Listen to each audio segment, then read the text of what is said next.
Hello friends, எல்லாருக்கும் வணக்கம். இப்போ ரீசெண்டாக திருவண்ணாமலையில் நடந்த ஒரு நியூஸை பற்றி நீங்கள் கண்டிப்பாக கேள்விப்பட்டிருப்பீங்க. ஒரு எக்ஸ் ஆர்மி மேன், அதாவது இராணுவத்தில் இதுக்கு முன்னாடி ஒர்க் பண்ண ஒருத்தர் பார்த்தோம் அப்படின்னா அவருடைய சொத்து பத்திரத்தை பார்த்தோம் அப்படின்னா கோயில் உண்டியலில் தானமாக போட்டிருக்காரு. அந்த சொத்து பத்திரம் அதோட சேர்த்து அவர் கைப்பட எழுதி வச்ச ஒரு டாக்குமெண்ட். ஸோ அதையும் பார்த்தோம் அப்படின்னா அந்த கோயில் உண்டியலில் போட்டிருக்காரு. இந்த நியூஸை கண்டிப்பாக நீங்கள் எல்லாரும் கேள்விப்பட்டிருப்பீங்க. ஒரு மிகப்பெரிய ஒரு பேசும் பொருளாக இந்த நியூஸ் ஆணுச்சு. லாஸ்ட் டியூஸ்டே அவங்க பார்த்தோம் அப்படின்னா கோயில் நிர்வாகம் உண்டியலை பிரித்து எண்ணின போது பார்த்தோம் அப்படின்னா இது எல்லாமே கண்டுபிடிச்சிருக்காங்க. ஆக்சுவலி ஒன்ஸ் இன் 2 months 2 மாதங்களுக்கு ஒரு தடவை தான் கோயில் உண்டியலை எண்ணுவாங்க.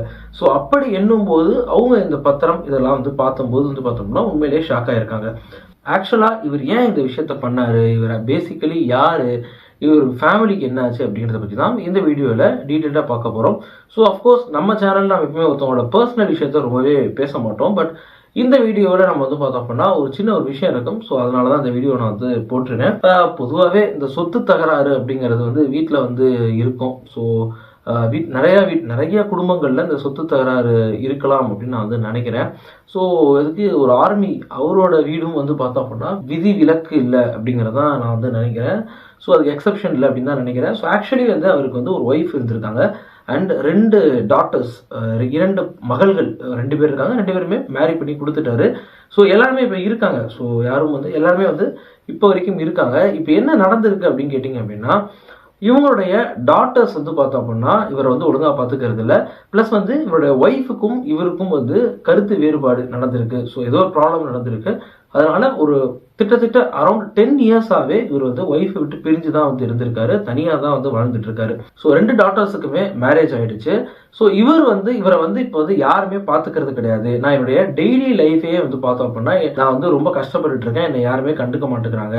அதோட சேர்த்து இந்த 2 பெண்கள், என்னுடைய 2 மகள்கள், 2 டாட்டர்ஸுமே என்னுடைய சொத்தை அவங்களுக்கு மாற்றி கொடுக்கணும் அப்படின்னு சொல்லி என்னை ரொம்ப ப்ரெஷர் பண்ணுறாங்க அப்படின்னு சொல்லி இந்த விஷயத்தில் இவர் டென்ஷன் ஆகி தான் என்ன பண்ணியிருக்காரு அப்படின்னு கேட்டோம் அப்படின்னா கோயில் உண்டியலில் போய் சொத்து சம்மந்தப்பட்ட ப்ராப்பர்ட்டி டாக்குமெண்ட்ஸ் அது எல்லாத்தையுமே உண்டியலில் போட்டார்.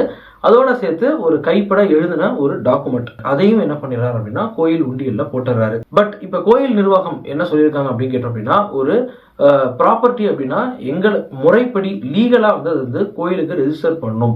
உண்டியலில் போட்டாங்க அப்படிங்கிற ஒரே காரணத்துக்காக அது கோயிலுக்கு வந்துடாது. அதே சமயத்தில் இந்த டாக்குமெண்ட்ஸை எங்களால் திருப்பி அந்த டிவோட்டி அந்த பக்தருக்கு தர முடியாது. இது எங்ககிட்ட தான் சேஃபாக இருக்கும்.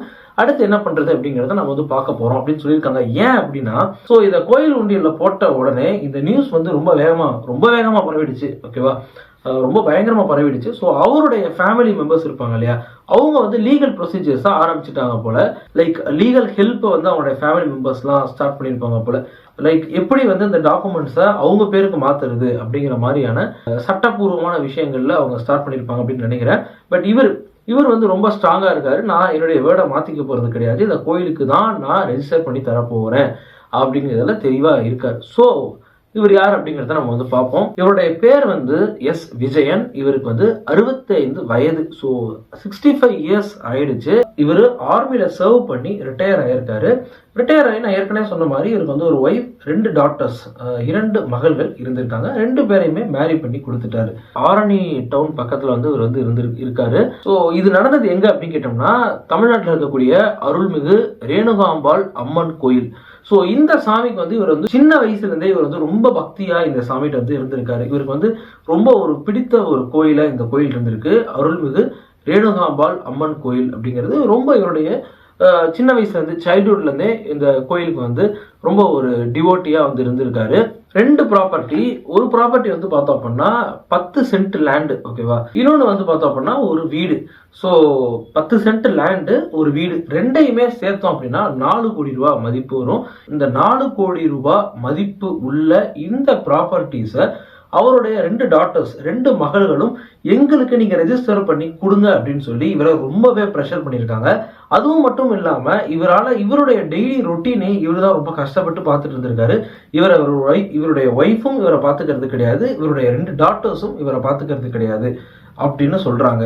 ஸோ என்னை யாரும் பார்த்துக்கவும் மாட்டேங்கிறாங்க, டெய்லி லைஃபுக்கு நான் கஷ்டப்பட்டுட்டு இருக்கேன், இது பத்தாது அப்படின்னு சொல்லி என்னுடைய ப்ராப்பர்ட்டிஸையும் டாட்டர்ஸ் பேர்ல ரெஜிஸ்டர் பண்ண சொல்லி நான் ரொம்ப ப்ரெஷர் பண்றாங்க அப்படின்னு சொல்லி இதை என்ன பண்ணிடுறாரு அப்படின்னா அந்த ப்ராப்பர்ட்டி டாக்குமெண்ட்ஸா கோயில் உண்டியல்ல போட்டுறாரு. ஆக்சுவலா பார்த்தோம் அப்படின்னா கோயில்ல மொத்தம் 11 உண்டியல் இருக்கு. இந்த டொனேஷன் பண்ணுவாங்க, உண்டியல்னா என்னங்கிறது உங்களுக்கு நல்லாவே தெரியும்.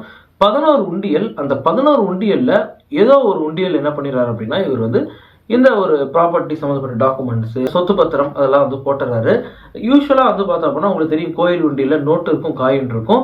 போன டியூஸ்டே கரெக்டாக சொல்லணும் அப்படின்னா ஜூன் 24 அப்போ வந்து பார்த்தோம் அப்படின்னா காயின்ஸ் அண்ட் நோட்ஸ் அந்த உண்டியலை பிரித்து எண்ணுவாங்க இல்லையா, எண்ணும் போது அவங்க அந்த ப்ராப்பர்ட்டி டாக்குமெண்ட்ஸ்லாம் பார்த்துருக்காங்க. பார்த்து உண்மையிலே ஷாக் ஆயிருக்காங்க. இது நியூஸாக பரவிடுச்சு. ஸோ அவங்க ஃபேமிலிலையும் வந்து என்ன பண்ணியிருக்காங்க அப்படின்னா சட்டப்பூர்வமான விஷயங்கள் அணுகியிருக்காங்க போல.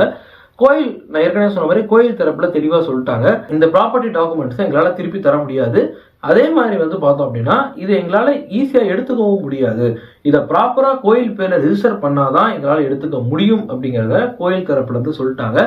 Mister S Vijayan, ex army man, அவரும் என்ன சொல்றாரு அப்படின்னா நான் என்னுடைய வேர்ட்ல தெளிவா இருக்கேன், இதை எக்காரணத்துக்கு கொண்டும் நான் மாத்திக்க போறது கிடையாது. இந்த சொத்துக்கள் கோயிலுக்கு நான் கண்டிப்பா டொனேட் பண்ண போறேன். அதுக்கு என்ன ப்ரொசீஜரோ எந்த டிபார்ட்மெண்ட்டை போடுமோ நான் கரெக்டா போய் கரெக்டா ரெஜிஸ்டர் பண்ணிப்பேன். என்னுடைய வார்த்தைகள்ல எந்த மாற்றமும் கிடையாது அப்படின்னு சொல்லி அவர் சொல்லியிருந்திருக்காரு. உண்மையிலேயே ஒரு மிக ஆச்சரியமா வந்து இருந்துச்சு. நான் வந்து எஃப்எம்ல இந்த நியூஸ் வந்து கேட்டுட்டு நான் டக்குன்னு கடந்து போயிட்டேன். பட் அது வந்து இவ்வளவு பெரிய ஒரு நியூஸ் அப்படிங்கிறது எனக்கு தெரியாது. எந்த அளவுக்கு பெருசு அப்படின்னா குஜராத்ல, மகாராஷ்டிரால கூட வந்து பார்த்தோம் அப்படின்னா இந்த நியூஸ் வந்து கவர் பண்ணியிருக்காங்க. ஸோ அந்த அளவுக்கு இது வந்து ரொம்பவே ஒரு பேசும் பொருளா மாறி இருக்கு. சரி, என்னை பொறுத்த வரைக்கும் என்ன அப்படின்னு கேட்டோம் அப்படின்னா ஒரு ப்ராப்பர்ட்டி அப்படிங்கிறத வந்து ஒரு எல்லா தரப்பும் இருக்கக்கூடிய அத்தனை பேரும் சந்தோஷமா இருக்கிற மாதிரி பிரிக்கணும். ஸோ ஒரு ஃபேமிலிங்கிறது வந்து ஒரு ப்ராப்பர்ட்டி, ஒரு பணத்தால் வந்து பிரியக்கூடாது அப்படிங்கிறது என்னுடைய ஒரு அடிப்படையான ஒரு கருத்து. இதை வந்து பார்த்தோம் அப்படின்னா இதுக்கு மேலே நம்ம வந்து பேச முடியாது. ஒரு பேரண்ட்ஸை வந்து டாக்டர்ஸ் வந்து பார்த்துக்க மாட்டுறாங்க, பட் ப்ராப்பர்ட்டிஸ்க்காக இப்படி அடிச்சுட்டு இருந்திருக்காங்க பாருங்க. ஸோ உண்மையிலே ரொம்ப வந்து சங்கடமாக வந்து இருக்கு. நிறைய பேர் மணி, ப்ராப்பர்ட்டி, பணம், நிலம் இதெல்லாம் கேள்விப்பட்டாலே வந்து பார்த்தோம் அப்படின்னா பைத்தியக்காரங்களா மாறிடுறாங்க. ஏன்னா நான் நிறைய பேரை பார்த்துருக்கேன், படிச்சவங்க கூட வந்து பார்த்தோம் அப்படின்னா பணத்துக்காக எந்த எக்ஸ்டென்ட்டுக்கு வேணாலும் போகிற ஒரு கேவலமான புத்தி கொண்டவங்களை நம்ம வந்து பார்த்துட்டு தான் இருக்கோம். ஸோ இந்த மாதிரி நம்ம யாருமே இருந்துடக்கூடாது அப்படிங்கிறதுக்காக தான் நான் ஸ்பெஷலாக இந்த வீடியோ மேக் பண்ணியிருக்கேன்.